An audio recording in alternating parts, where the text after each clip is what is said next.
how to deal with occupational exhaustion.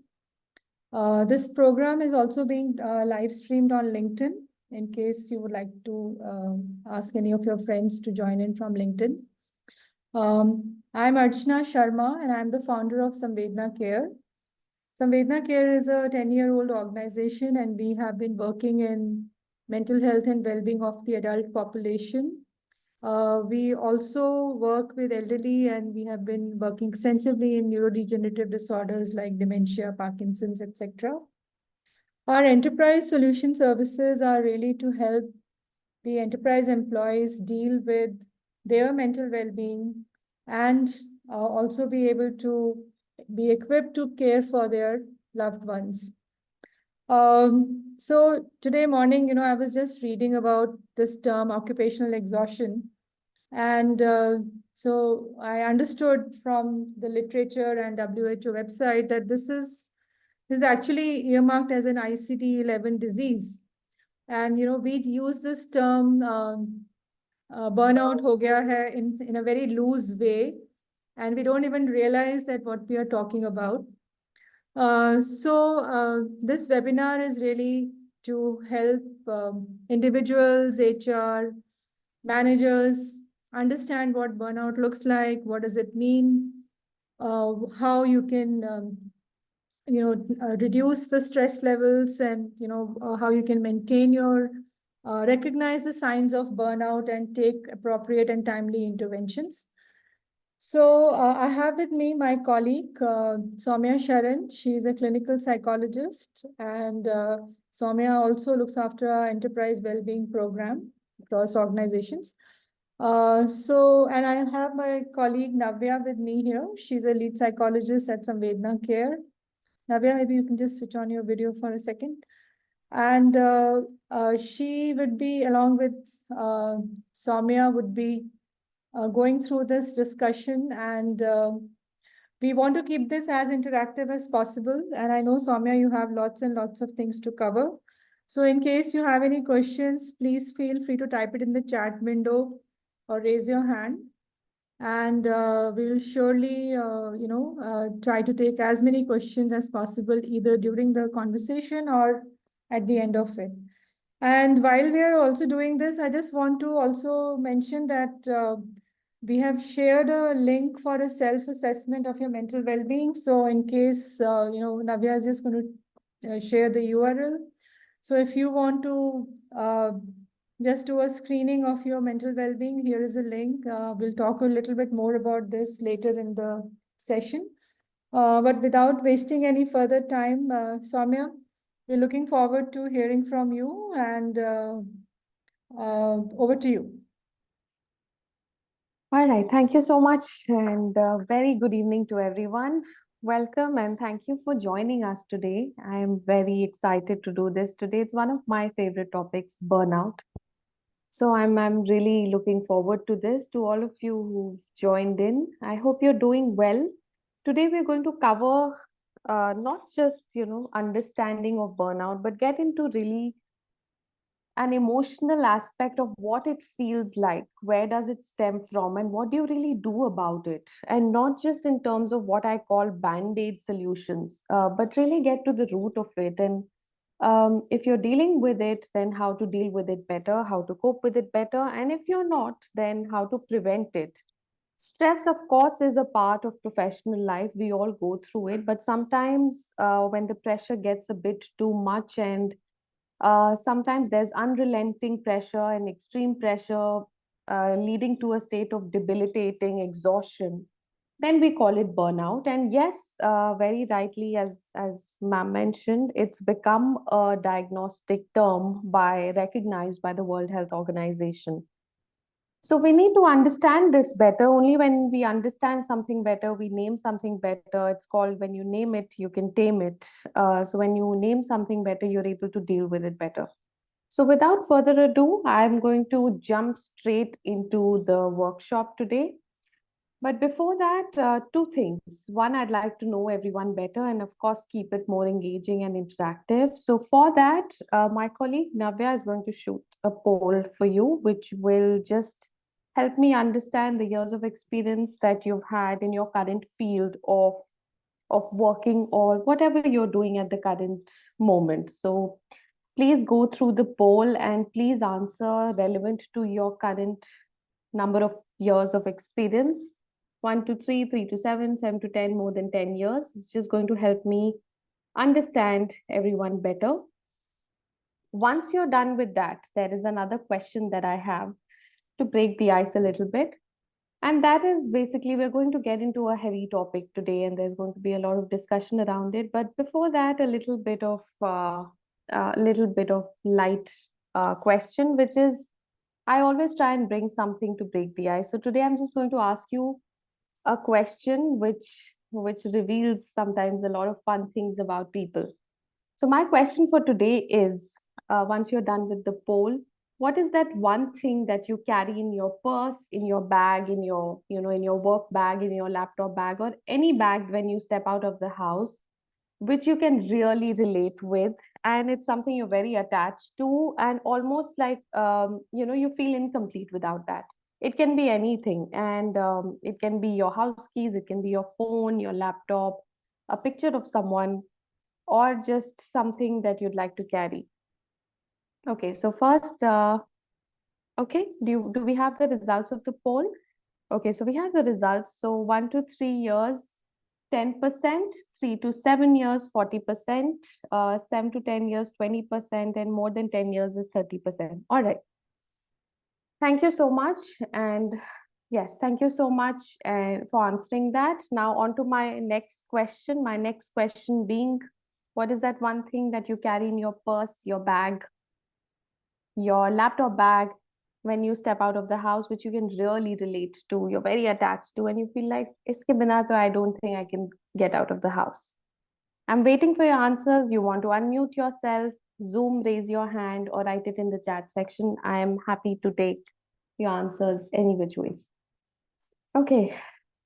Okay, Achna ma'am says mobile.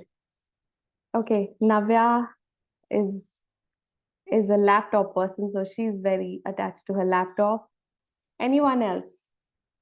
Okay, there's a guest who says purse. Okay, phone, wristwatch. It's very interesting to see the answers. Phone. Okay. Anyone else? Thank you so much for answering. Water bottle. Fantastic. All right.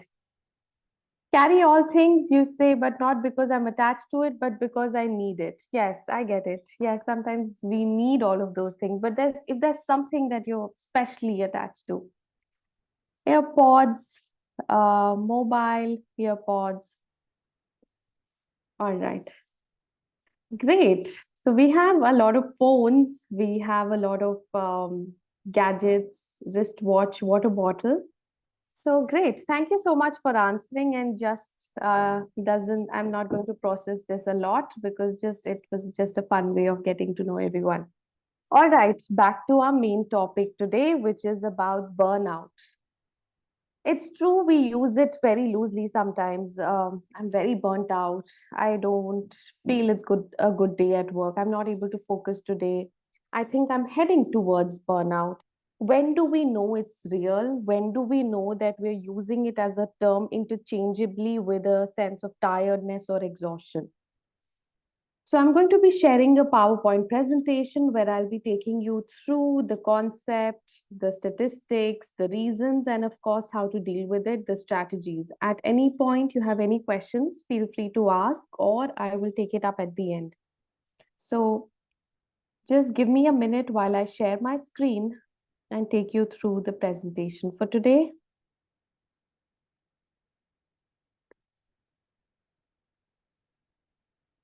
All right. So burnout to balance.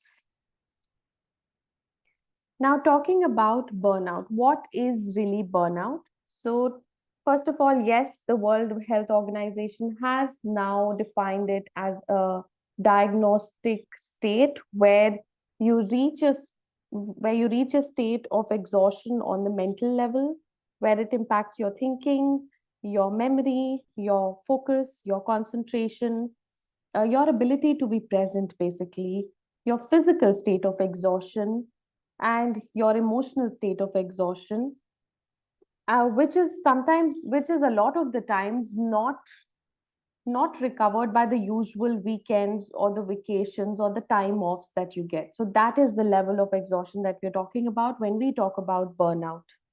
Also, there are three very important aspects of burnout, which are, of course, one being exhaustion, cynicism, and the third being inefficacy. When we talk about exhaustion, of course, you feel the level of tiredness to the extent that you can't bring yourself to sometimes even get out of bed, sometimes go to the office. And if you're in the office, getting out of office is difficult because uh, any sort of activity which puts a strain on you physically, socially, emotionally, mentally just feels a bit too much and too overwhelming. That's about exhaustion. Cynicism is basically when you start to feel a sense of detachment. You don't feel completely engaged with your work. It's almost like you must have heard people saying bas chal raha hai to chal raha hai, we're just going with it, we're going along with it, going with the flow, or we're stretching a bit too much. Sometimes you must have heard of this term where people say just one bit, just one last task, and you're not able to differentiate if that one last task is something that's going to get you very exhausted and you're doing it because you fully engage with it and you feel involved, or you're doing it because you don't know how to get yourself away from it. So that's the level of cynicism I'm talking about. And third is inefficacy, where your work is not giving you the sense of purpose, meaning, and achievement that you generally feel in terms of burnout. It has an economic impact, of course, in terms of organizations dealing with burnt out employees. So, changes need to be brought in at an organizational level, at a huge level, not just an individual level. We're going to come towards the individual aspect of it, or the organizational aspect of it, or the larger picture aspect of burnout. But it's important to understand that it is indeed a real problem. It's not something that we're just talking about uh, because it the world is talking about it. It's something that needs attention and action at a larger level. And that's when I was saying that band-aid solutions. So when I talk about band-aid solutions, that just having taking a when you are burnt out, when you are dealing with that kind of exhaustion, just taking a day off or just practicing a few well-being strategies on certain days and not the others, or not looking at your well-being at a consistent level, can lead to very harmful impacts at the social, emotional, organizational, relationship level. Also, one more thing, we always feel, how many of you feel that, professional life is, there's a part of us that gets switched on when we go to work, and that's the professional front, and there's a part of us that gets switched on when we go to, when we go back home. So personal and professional are very different, or can be differentiated. How many of you feel that way? If anyone would like to just unmute and give their insight on that. So professional life is you and your professional self, and personal life is you and your personal self. It's impossible to keep them separate. Yes, yes. Thank you so much for sharing. It is. You're the same person who's going to work, and you're the same person coming back home. Now it's said that work is personal, and home is, also carries aspects of you professionally. So it's very important to keep that in mind. That's why it's important to work on it, at a very core level, and we have to go beyond traditional techniques. And when I talk about traditional techniques, just taking a day off to, uh, of course it's helpful, I'm not saying that, but taking a day off to focus on your self care, or giving yourself some bit of pampering, well, that's important too, but it's not going to lead to a very sustainable and permanent solution. So we have to go beyond that and look at it from a deeper level, deeper aspect. So what are we really looking at? So there was a survey done with 75,000 employees pertaining to burnout. Of course, there are standardized tools that were used to, first of all, identify people who were dealing with this at a diagnostic level. And when these people were really assessed in terms of the reasons that led to the level of burnout that they were experiencing, what was found out mostly, of course, there were a number of reasons, but it could be broadly categorized into how they felt at work, how they sometimes felt unheard at work, how they felt that they were sometimes not taken seriously or their voice did not matter. Unmanageable workload, the level, the kind of work that they were doing was either a bit too much, or they felt they did not have the right skills for it, or it was something that was given too much to be turned in within a very short period of time. And also, there was not much help available at the organizational level. Sometimes a sense of confusion and lack of clarity pertained in terms of what was their task, what was their role demanding, what was the expectation like, what were some of the expectations that they were supposed to deal with. Lack of communication, I feel it's probably one of the biggest factors that leads to a sense of burnout at the workplace. When you're not really able to reach out to someone, when you don't feel you have a sense of control because what you want to bring up may not always be entertained or even heard.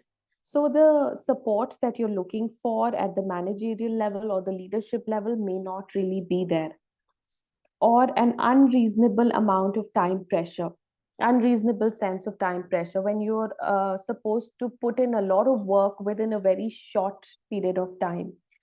So of course we're looking at some of the reasons that people have really reported as the cause for their burnout.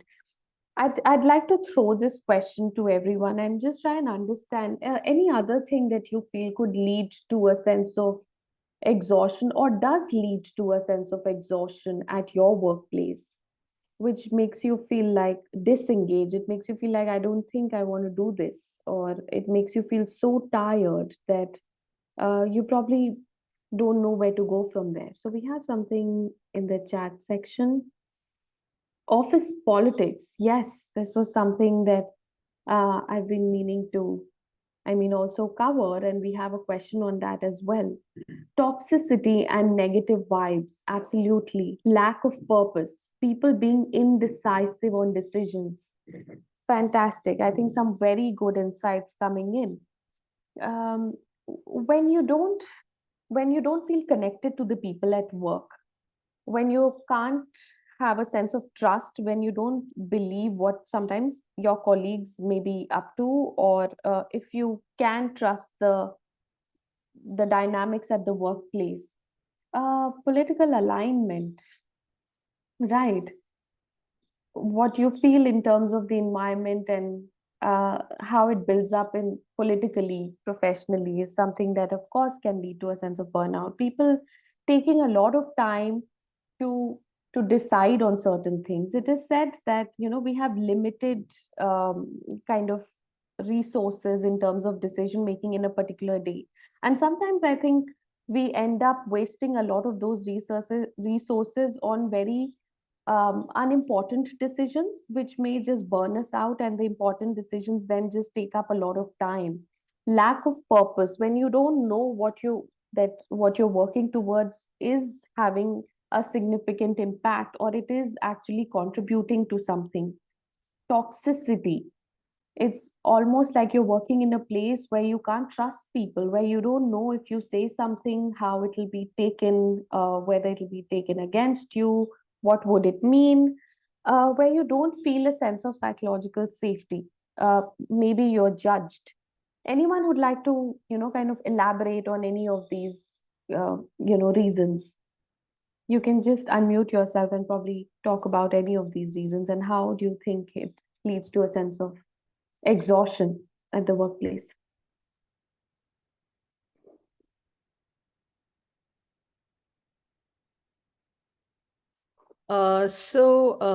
Typically, you had mentioned unrealistic goals where there is no inclusivity in the decision, no collective especially educational institutions like the one I work in. So there is no transparency of procedures and no trust building exercises to include everybody. And there is also vindictiveness to hit out at people who don't agree with you. That kind of a leadership, which creates a lot of negative vibes and toxicity. So neither is your goal defined, nor are you included, yet you are targeted. So that can be a very difficult place to be in. Right, right. Thank you so much for sharing, ma'am. Yes, a lot of the times things are, I mean, taken against you, and you feel a sense of distrust with the people that you're working with. There is a lack of inclusivity. So the leadership probably is not considering everyone's opinions or everyone's value, and you don't feel valued probably at the same level or as much as other people. And all of this can lead to an environment where it probably leads to a sense of exhaustion. It leads to a sense of meaninglessness or a lack of purpose, and that directly contributes to an impact on your well-being and thus leading to a sense of burnout. Right, absolutely. Thank you so much for sharing. So we came across a lot of other reasons that may lead to a sense of burnout apart from the ones that are there, that are shown on the screen in front of you. Now, I'd like to do a little bit of an exercise with all of you. So I want you, this is a visualization, and imagine an exercise where I'd like you to visualize and imagine a scene, a situation. And then, of course, I'll be processing it. So what happens is, in this exercise, I want everyone to just, if you can just close your eyes or just probably look downwards, and I need you to listen carefully because I'm going to ask you to imagine a situation. So I want you to picture a canary, a little healthy canary bird in a coal mine. But so these are very healthy birds, twittering away and singing away and very happy and very full of energy.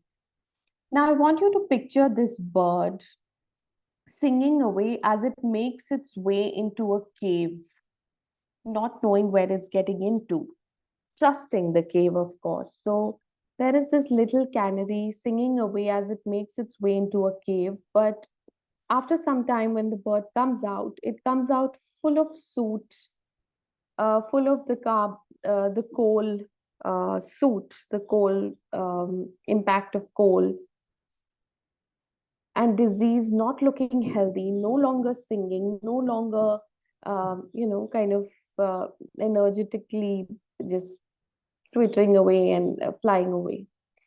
So, what you have to do is just imagine this bird getting into a coal mine, being there for some time, and as it comes out, it's no longer healthy.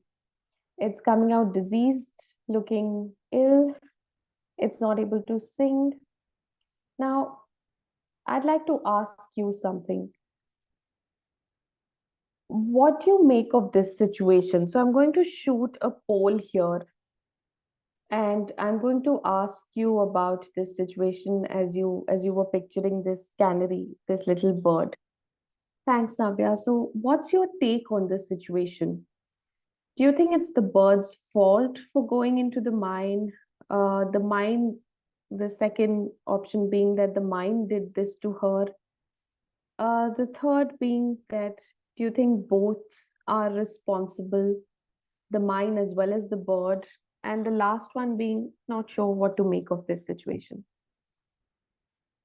So please take some time and just think about it and answer. So as you pictured this little bird going into the cave, not knowing, and then coming out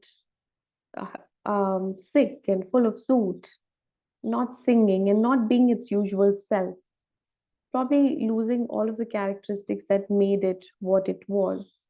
What do you make of this? What is your take on this situation?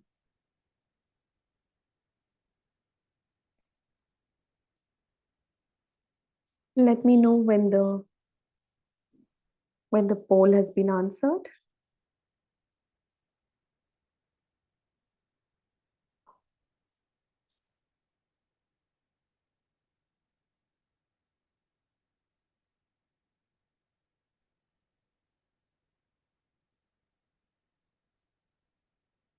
Do we have the answers?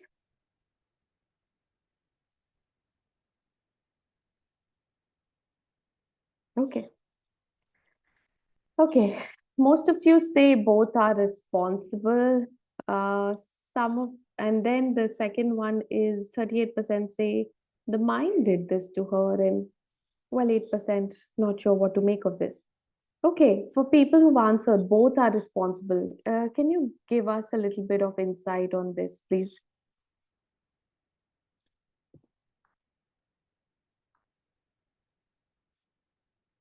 Anyone would like to?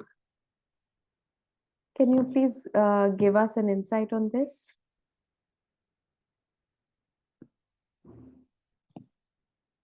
People who've answered that both the cave and the bird are responsible for the sickness. I'd like to try. Yes, please.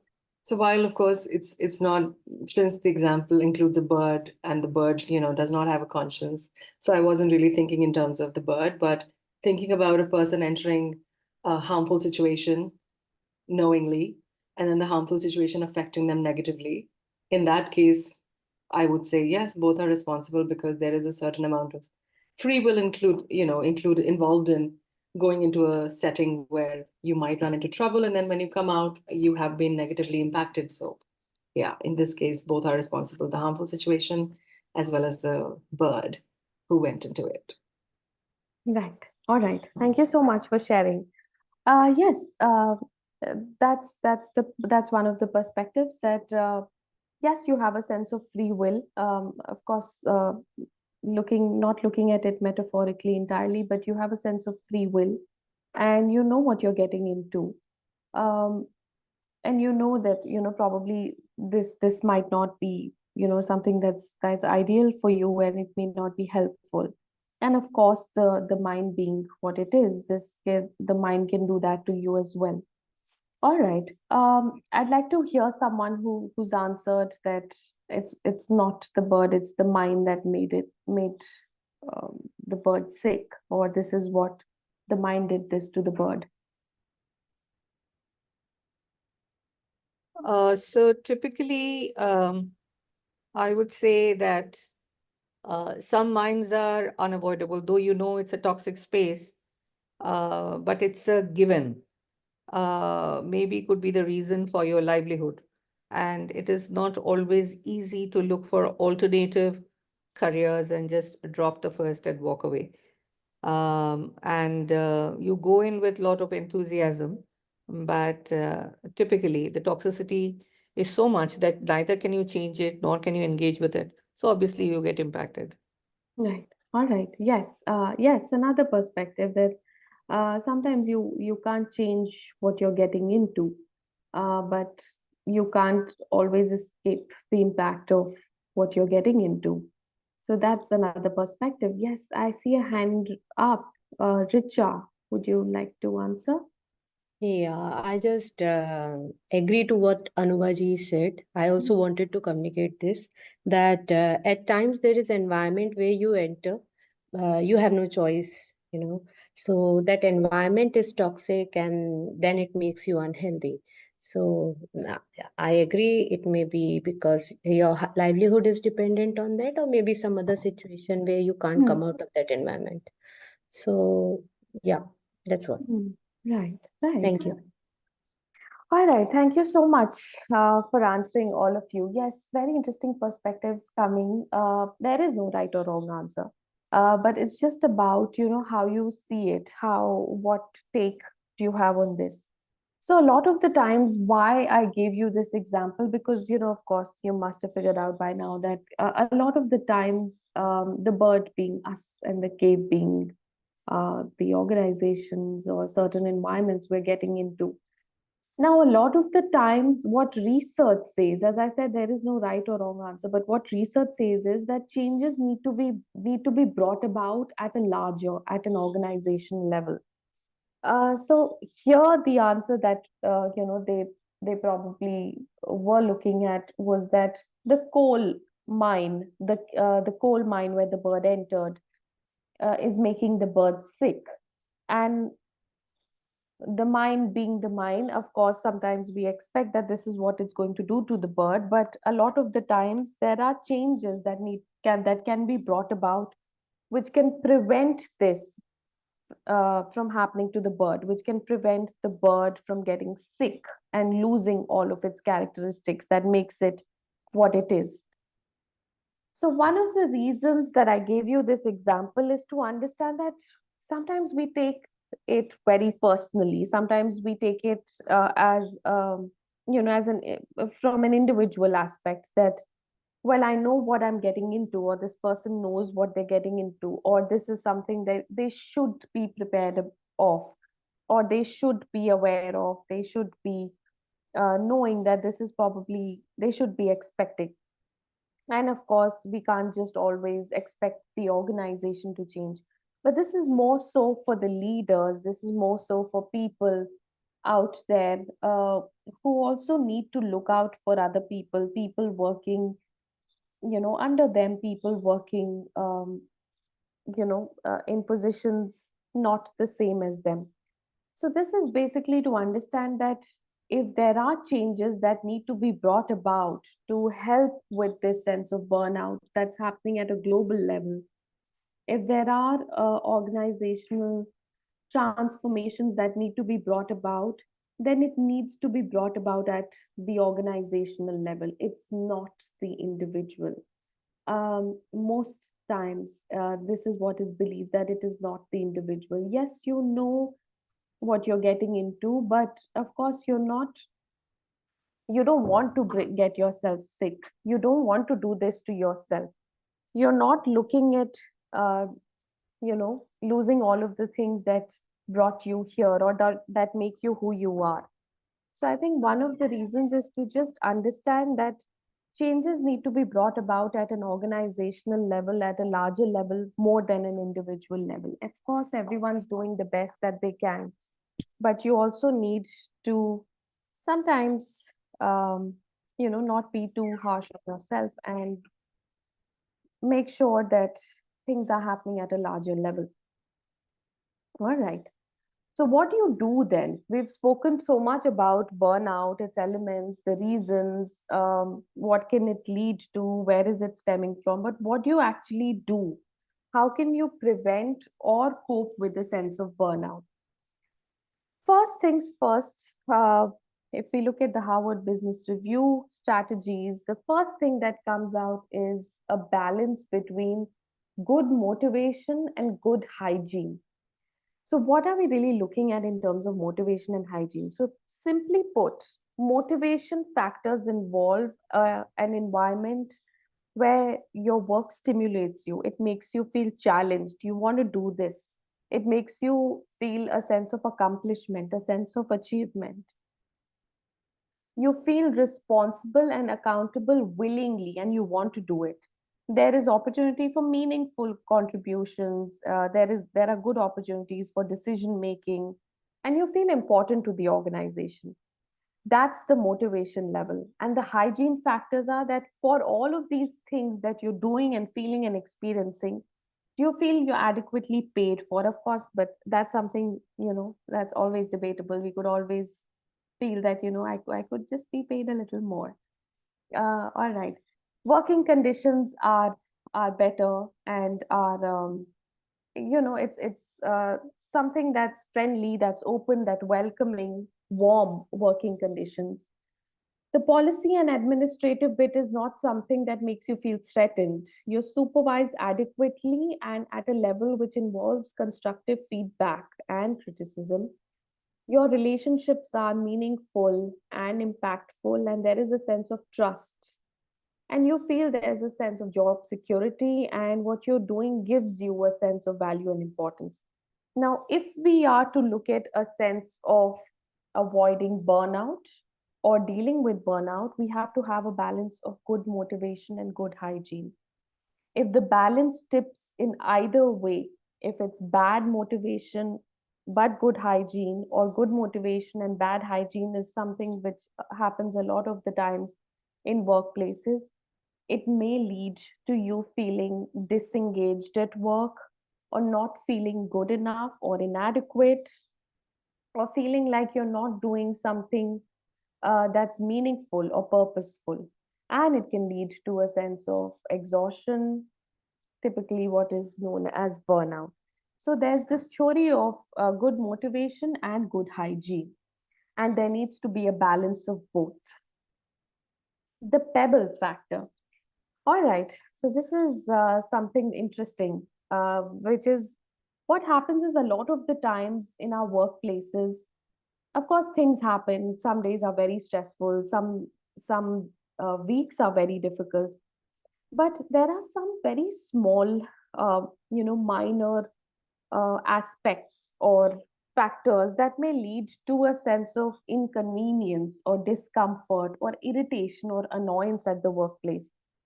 And it may not matter to you on on an everyday basis, or sometimes on a one-on-one event basis. But if you look at the larger picture, you may notice that it is leading to a sense of irritation or annoyance that may impact the quality of your daily work life, or it may impact how you feel at the workplace.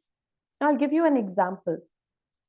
So, what happens is a lot of the times in a workplace,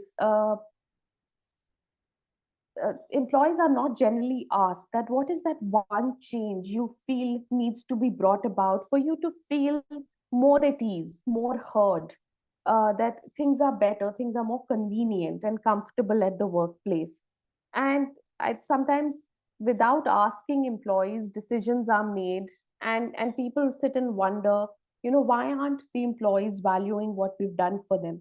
So I'll give you an example. There was this organization, and the leaders thought that our employees are really working hard, and sometimes to the level of exhaustion and burnouts. What we'll do is we'll just um, dedicate an entire floor to volleyball, and we'll make an entire setup where they can come and play volleyball without asking the employees if they're really interested in it. And every day, what would happen, employees would look at the volleyball setup, they would come there, they look at it. Most people, of course, there were one or two who would play or try and play or use the setup. So they would look at the setup and say, wow, the organization is spending so much money on a structure like this. If only they could have asked and, probably repaired that printer we have on the floor, and makes us, every time we need to print something, we need to run 2 floors to get it printed. And it's just so much of a hassle. And yeah, it was never heard. And the volleyball setup was made, and the leadership always thought we're doing so much. And the employees thought, well, they don't even know what we need and what we want. So these are little pebble factors which need to be taken into account and acknowledged and asked from employees in order to give them a better sense of ease and comfort. So I'd like to ask all of you, is there a pebble factor at your workplace, or it's been resolved, or it's something that's made your life, easier and more convenient and just more smooth? Or do you think it could be changed, and it could lead to a better day at work? Anything that anyone who'd like to talk about it? The pebble factor, the little thing that causes pain and inconvenience. So I'll Yes. share. So what we have tried doing is some of us who are at the same wavelength in the workspace, we have found a little space for us. And it's literally like a cave, retreating into a cave with your friends and with your allies. But this is not conspiratorial in nature. It's like bonding. It's like reassuring each other that we are there for each other. And that has really helped because everybody looks forward to. This used to be a bigger staff room where everybody came for the same purpose. Now Mm. it has become a small cubicle with a few people. So that really keeps us going. And then from there, we see next day, maybe we can meet again and do something about it, and then meet outside, etc., etc. Oh, fantastic. I think this sounds great. So I think it sounds like, that's your way of feeling safe and just I think more connected and having a sense of warmth with each other. Perfect. Thank you so much. I think that was a beautiful example of how a pebble factor can be resolved and worked upon. Anyone else who'd like to share, an example like this, or something that was worked upon or resolved, or can be resolved at your workplace and can lead to a better sense of comfort or um, ease, warmth, safety. Anyone else?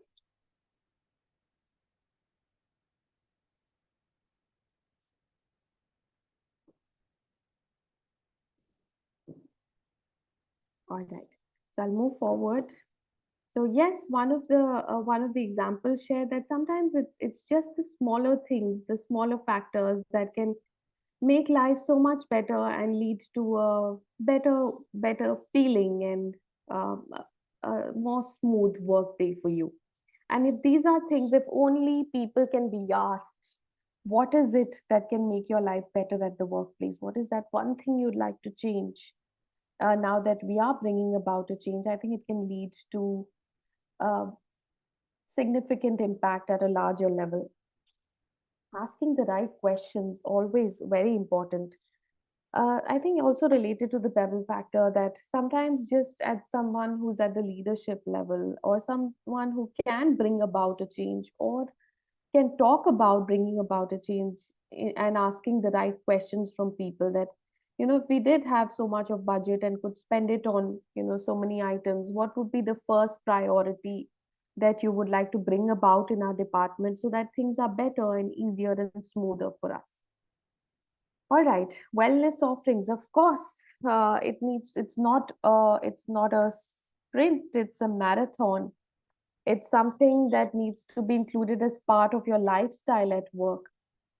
Things that focus on and bring about changes on the well-being level, and strategies, whether it is through regular workshops, whether it is through trainings or everyday small bite-sized practices that can be offered to people working, so that their well-being is valued, their well-being is worked upon on a consistent level and not just as a one-off thing.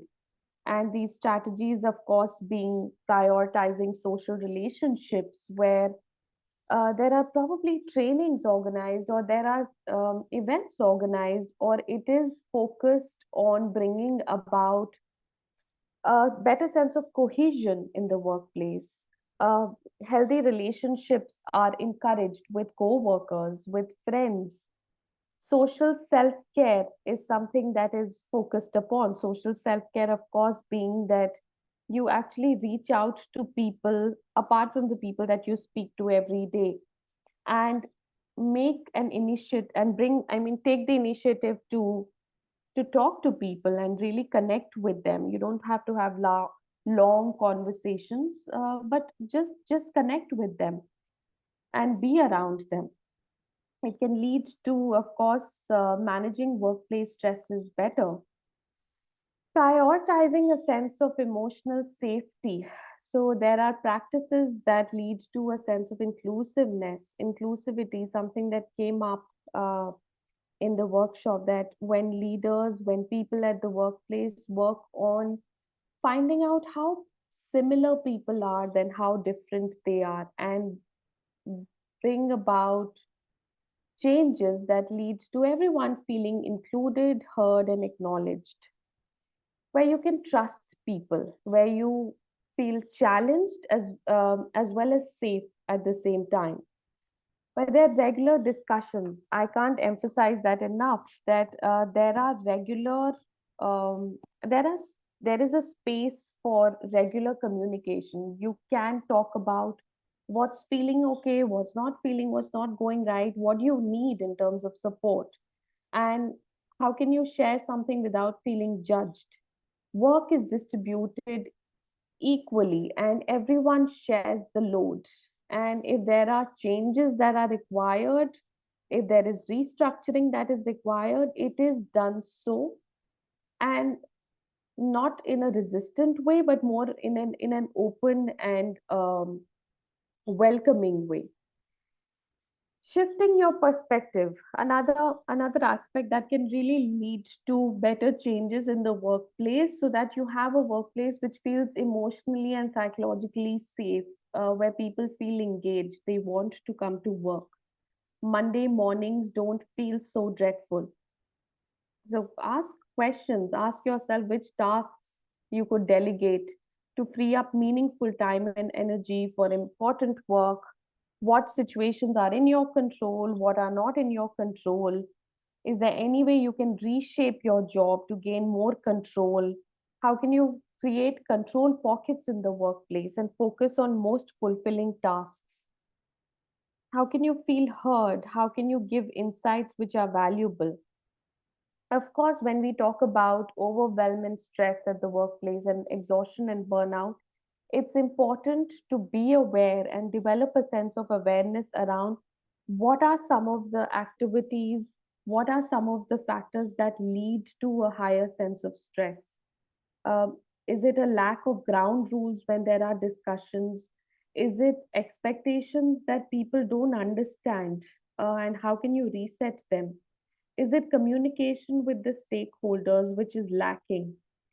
Is it high value activities which are not being done at a regular level, which actually brings in a sense of achievement? How do you prioritize mental well being at your workplace? Of course, when we talk about mental well being, there are some aspects that need to be really kept in mind. There are various ways you can focus on well being, but if you bring about bite sized, very small changes in your everyday life, it can lead to larger and significant impact at the workplace level. Now, what are some of the things, some strategies that I'm going to talk about in terms of well being? First of all, of course, self care. Now, what is the first thing that comes to your mind when I talk about self care? What is your idea of self care? Anyone would like to answer? Self care. And I'll be taking up the questions after this. Yeah, something that would make me feel relaxed, make me feel happy from inside. So that I believe is self-care. Okay, perfect. Any example that you've done that makes you feel happy and relaxed? Yeah, when most of the time I feel, mentally exhausted. I Hmm. love to hear music, which makes my mind relax. Okay, all right, perfect. That helps me. All right. Yes, these little pockets of self-care, like listening to music. All right, thank you so much. Anyone, I saw a hand raise. Anyone else would like to answer? What is your idea of self-care? So I always look for my coffee, my cup of coffee. So either I walk for it, go out and have it, and also call a friend. Um, so that's one thing that I do. Yeah, and listening to music and going for a walk, definitely. Yeah, self-care is about how do you go back to gaining your equanimity with things around you so that you can give back that energy. So you need to re-energize yourself to be able to come back and engage again. Mm. Right, absolutely. Thank you so much. Yes, your cup of coffee, going out for it, and probably taking a walk or just meeting someone for it.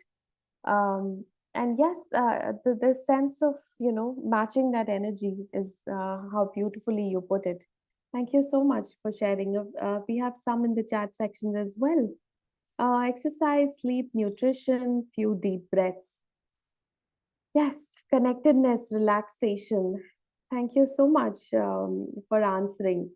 Yes, so I'd like to talk about self-care. Self-care being, going a little deeper than what we do for, just a one-off thing that can be done to make you feel good. Of course, that's important too.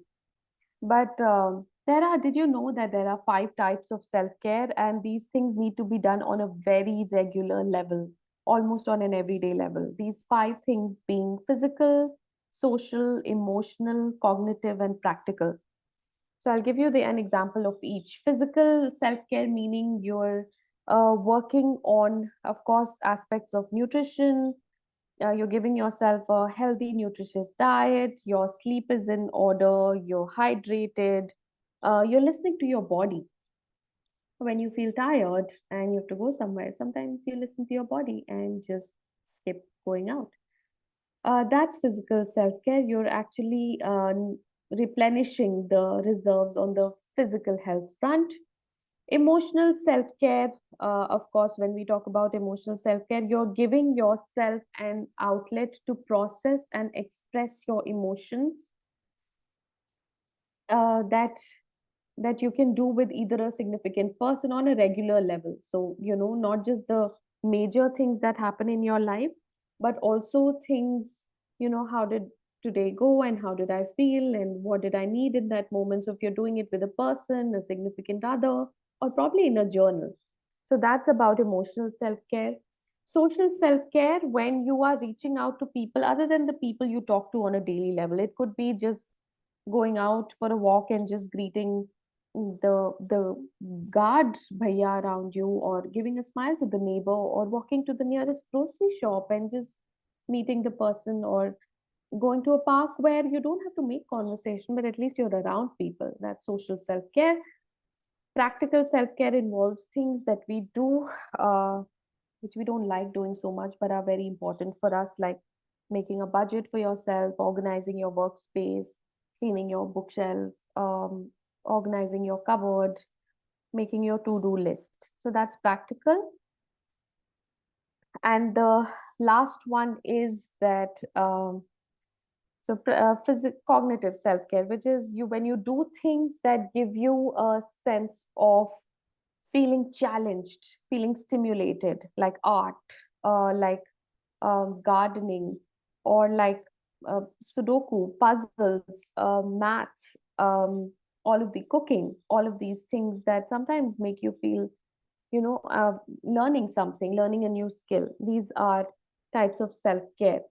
I don't have a slide on it, but yes, I can repeat it to you. Physical, emotional, social, practical, and cognitive self-care. You do things that make you feel challenged, in your brain. So these are the types of self-care. I want to cover the signs to look out for when you're experiencing a sense of burnout. So I'll now come on to the questions. One of the things that you need to look out for is, well, it's easy to understand through three elements that I covered.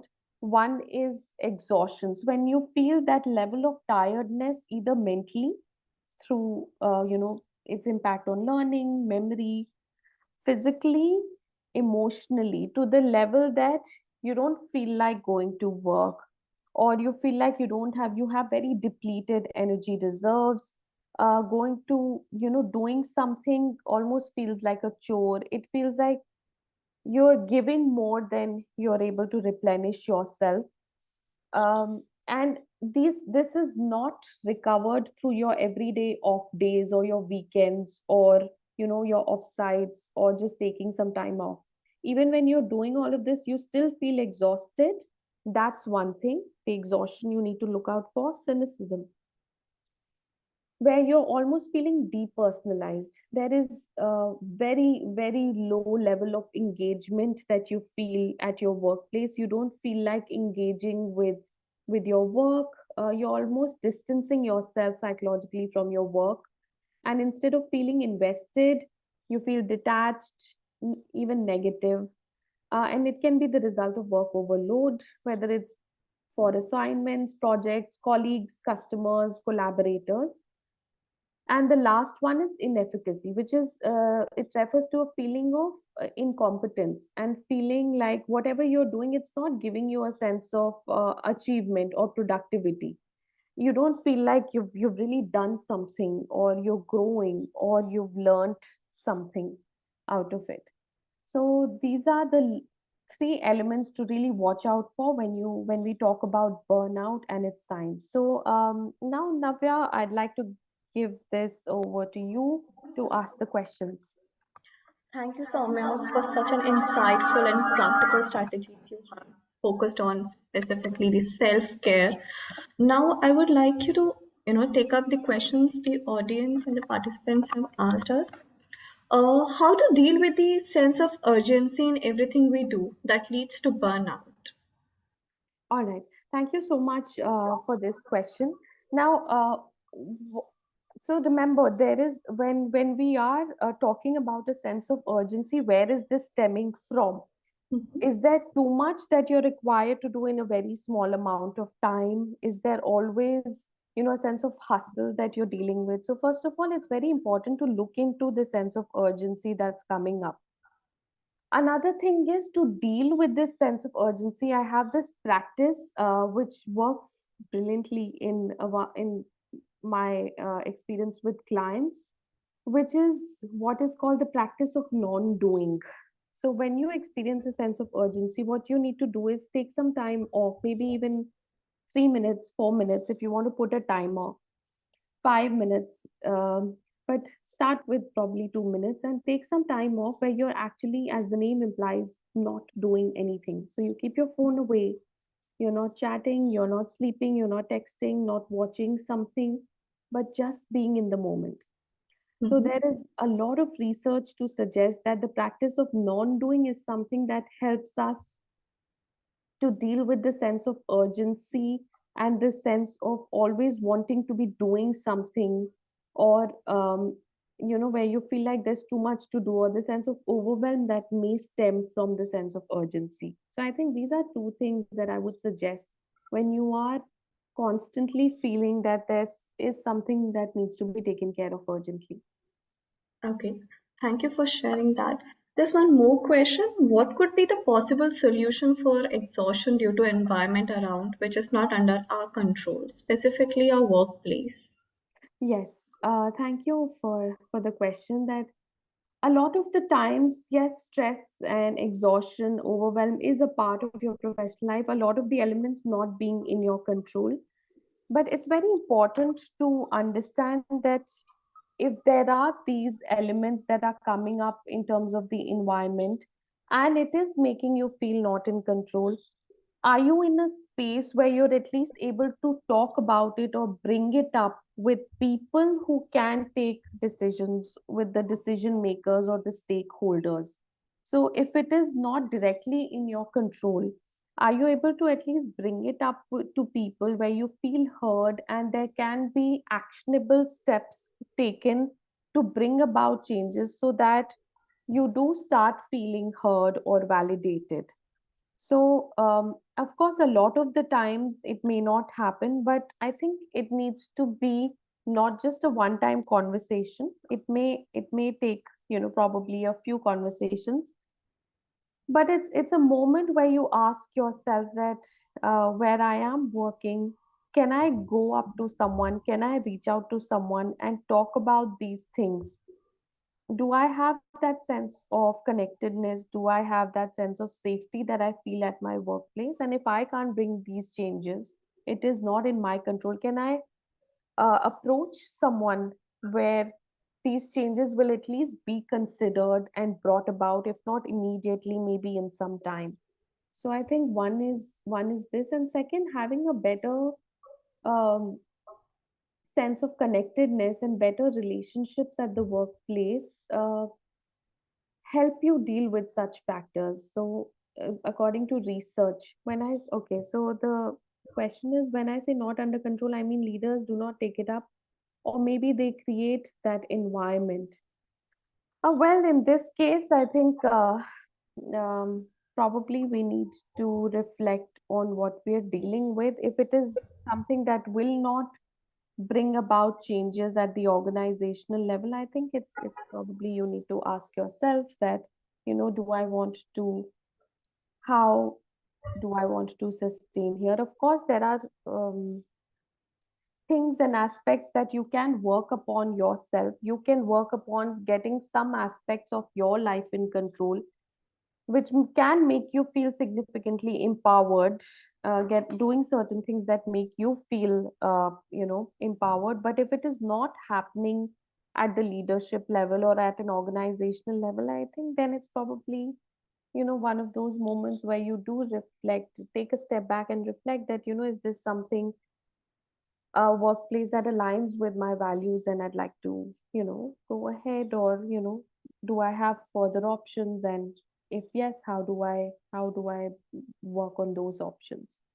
I think that is something that you need to ask yourself. Mhm. Thank you so Thank, much. Thank you, Saumya. There's one more question. A lot of times, we are unable to differentiate between the toxicity and, the operational work stress. So, how would you share? I think when it comes to toxic, how to differentiate between toxicity and operational work stresses, that if it is something that you are able to work upon, or collaboratively you can work upon with the office, I mean organizational team members or leadership, to manage it. I think, of course, it's making you feel tired and overwhelmed, but you can work upon it and it can be resolved. I think that's more at the stress level. But the toxicity aspect is, I think it's reached a level where, one, it's not only significantly impacting your everyday life and everyday functioning, but you feel there is a sense of a grave lack of control. There's nothing you can do about it. So I think that's also something you need to consider when it comes to toxicity and work stress. Work stress can be managed and worked upon, and I think there are elements that can be in your control, but toxicity is something that may go out of hand and really impact your everyday well-being. You're on mute. So I'm coming in because I think there was a problem in Navya's laptop, but Okay. I think we are running completely out of time today, and there's so many questions. I'll just like to take one last question because the audience has sent us a lot of questions. So there's a question on how do high functioning people deal with burnout and the stresses. So any suggestions for that, Saumya? All right. Yes. So this, when it comes to burnout, it will impact you even if you're a high functioning person. It may impact you in a different way, but it will impact you. The thing about being high functioning is it makes you feel like there is something you need to keep doing about, let's say an aspect or a problem. That's where you need to understand that a lot of the times it's about taking a step back and not just doing, but just being. So just being present and not constantly working towards something. Just probably connecting with yourself, focusing on your well-being, focusing on how to manage, your sense of self-care. Because it's very important that if you're aware you're high functioning, you will have a tendency and urge to want to keep taking steps and involve more and more steps that may deplete you, that may exhaust your energy resources. So I think it's time to shift your focus into just being and getting into things that make you not do a lot of the times. So that's there. That's something I'd like to suggest. Thank you, Navya, for sharing. Sorry, thank you, Saumya, for sharing this. And we are running completely out of time. So we would definitely like to hear from you any feedback on this webinar, or what are the kind of topics you would like to hear about. So we'll really request you to please take a couple of minutes and give us feedback. This is the feedback link which Navya has shared. And we talked about so many things, Saumya. We talked about recognizing the signs of burnout, how to deal with emotional safety, as well as how to manage your stressors. So nice examples about the pebble factor, very interesting. uh, so I think the burnout is a tricky thing. Different stakeholders are looking at it you know in their context, and that's perfectly fine. But as individuals, we all are in a working role, and even if we are in a management role, so we need to first take care of our own burnout and then look at how we are going to support our teams so that they are not getting exhausted and burnt out. And at the individual level, I think each person needs to see that they can identify in themselves the signs for burnout and take steps at the right moment before it becomes something which requires further intervention. Somebody had asked us questions about self-care, so I just want to share with you that if you if you would like to, try, we have a wonderful mental health platform where you can screen your mental well-being. You can also screen, there are other assessments as well. Sign up for that, and then you'll have access to your own user dashboard on our platform, and you will be able to look at the mental well-being self-care activities. There's a wonderful module there where daily you will get a very small, simple nudge about a self-care activity. So try it out, and please share feedback about it. We would definitely like to hear more about that as well. And that's all I would like to say right now. So thank you, Saumya, and thank you, Navya, for being, hosting this today. And thank you, everyone, our lovely audience, for being so participative and sharing. Thanks a lot. Bye. All right. Thank you so much. Thank you. Thank you, ma'am. Thank you so much.